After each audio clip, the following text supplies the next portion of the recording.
কালকে রাত্রেও খাইতে পারি না, আর আজকে সকালেও খাইতে পারি না। এখন তো দুপুর, এখনো খাইতে এখনো না।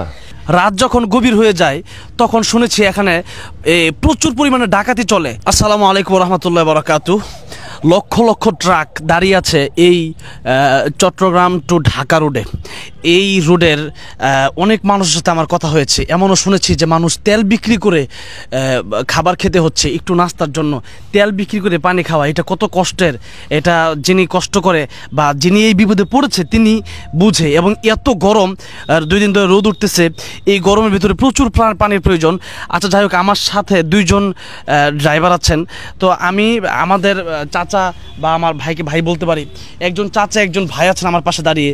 তো আমি ওনার কাছে একটু কথা বলবো যে এই যে হাজার হাজার গাড়িগুলো দাঁড়িয়ে আছে, তারা খাবারগুলো খাচ্ছে কিভাবে একটু বলবেন, বা খাবারের কোনো ব্যবস্থা আছে কিনা, যেহেতু ত্রাণ দিচ্ছে মানুষ বন্যার্থদেরকে। তো আপনাদের যে অবস্থাটা একটু যদি বলতেন, যে আপনারা কি সকালে খাইছেন বা দুপুরে খাইছেন কিনা, এই যে দুপুর চলে যাচ্ছে।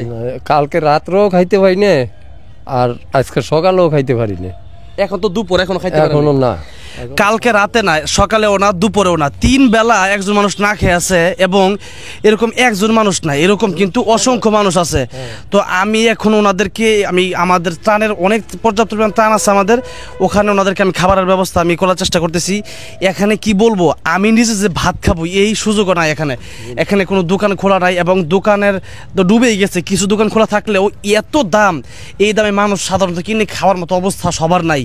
আমার গাড়িটা আছে। গাড়িটা কোন জায়গা থেকে? আমরা ঢাকা থেকে আসছি, চট্টগ্রাম যাবো, গার্মেন্টসের মাল লোড করা আছে।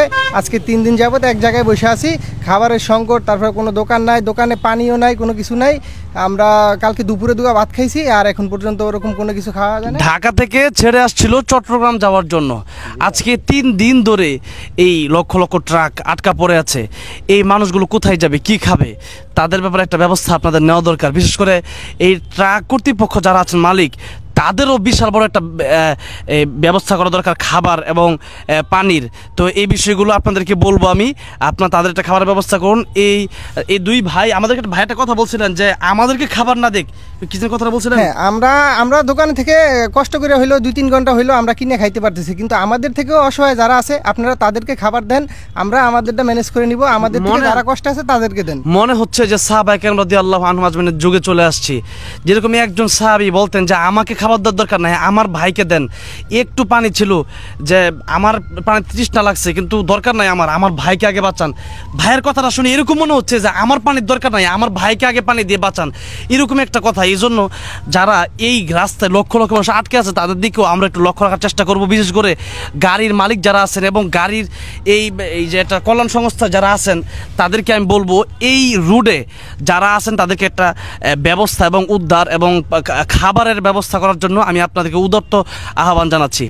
আর কিছু বলার আছে ভাই? আমরা যে এখানে যে না খেয়ে আসি তাও মনে কষ্ট নাই, কিন্তু আমরা রাত্রে নিরাপদ স্থানে থাকতে পারছি না। ওঠাই গাড়ি, রাস্তায় ডাকাতি হচ্ছে, আপনার চুরি হচ্ছে, আমাদের কাছ থেকে মোবাইল নিয়ে যাইতেছে, টাকা পয়সা নিয়ে যাইতেছে। হ্যাঁ, এটা তো আমরা খাইতে পারি না, এক কষ্ট। আর দ্বিতীয়ত কষ্ট হলো আমাদের কাছে এই যে মনে করেন ডাকাতি হচ্ছে, টাকা পয়সা মোবাইল নিয়ে যাইতেছে, এটা আমাদের কাছে আরও একটা কষ্টের বিষয়। রাত যখন গভীর হয়ে যায় তখন শুনেছি এখানে প্রচুর পরিমাণে ডাকাতি চলে, 2 লাখ 3 লাখ 4 লাখ টাকাও চায়। এই যে একটা কষ্টের ব্যাপার, এই কষ্ট কে দেখবে? যে মানুষই এমনি কষ্টে আছে, খাবার পাচ্ছে না যেখানে, পানি পাচ্ছে না যেখানে, এখানে যদি ডাকাতিও চলে, এই কেমন মানুষ, এই কি দেশের অবস্থা? এই জন্য আমি বাংলাদেশ সেনাবাহিনীর যারা সেনাবাহিনীর এর মধ্য থেকে যারা কাজ করতেছেন তাদেরকে আমি বলবো যে এই বিষয়গুলো একটু লক্ষ্য করেন, কোনোভাবে যেন এখানে চোর ডাকাতরা না ঢুকতে পারে। বিশেষ করে যারা সেনাবাহিনী আছেন তাদেরকে এই অনুরোধ জানাচ্ছি। আসসালামু আলাইকুম।